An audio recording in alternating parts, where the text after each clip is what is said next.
This is The Scoop for Thursday. I'm Sean Canahan with the WMNF News headlines. A House panel approved a wide-ranging education bill yesterday that sparked controversy because it would require instruction about embryologic and fetal development and take aim at school programs involving diversity, equity, and inclusion and political activism. The Republican-controlled House Student Academic Success Committee voted 12-5 along party lines to move forward with the bill. While the bill deals with numerous issues, it drew debate in part because it would require students in grades 6 through 12 to receive instruction about embryologic and fetal development. Critics argued the requirement could be used to advance an anti-abortion agenda and questioned whether the information would be objective. The bill also would forbid public schools from using state or federal money for programs that advocate for diversity, equity, and inclusion or promote or engage in political or social activism.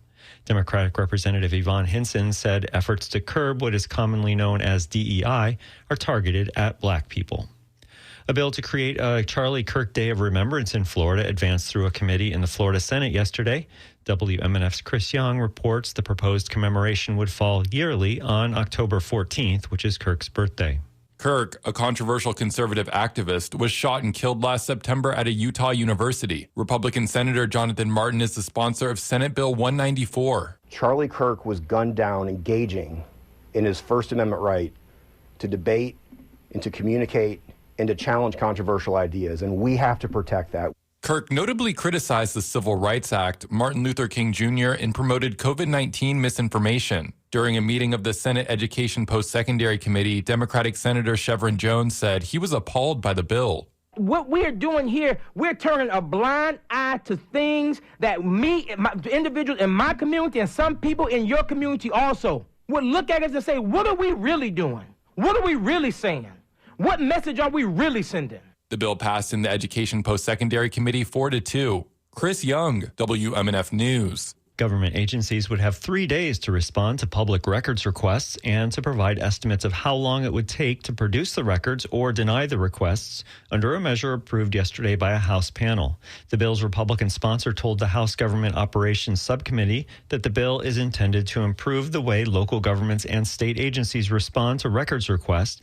Under the bill, agencies that do not comply with the 3-day deadline would not be allowed to charge for the records. A Florida House panel approved a proposal yesterday aimed at lowering prescription drug prices. With dozens of lobbyists filling the room, the House Health Care Facilities and Systems Subcommittee voted 15-1 to move forward with HB 697. The proposal would take a series of steps, including instituting what is described as a most favored nation system on drug prices. That would involve analyzing drug prices in certain other countries and using those prices to set limits on what Florida patients could pay. Republican Representative Webster Barnaby said it's outrageous that we're paying so much more than the Europeans and that Floridians are being ripped off. But a lobbyist for pharma said a state-based price control system could have effects such as causing shortages of some drugs and reductions in access to new treatments.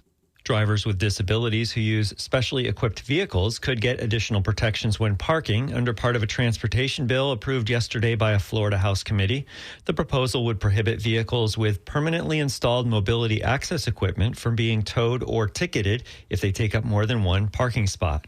The plan would allow people who use such vehicles to double park when reasonably necessary, including when no designated parking spots are available. The measure was included in a broad transportation bill approved by the House Commerce Committee.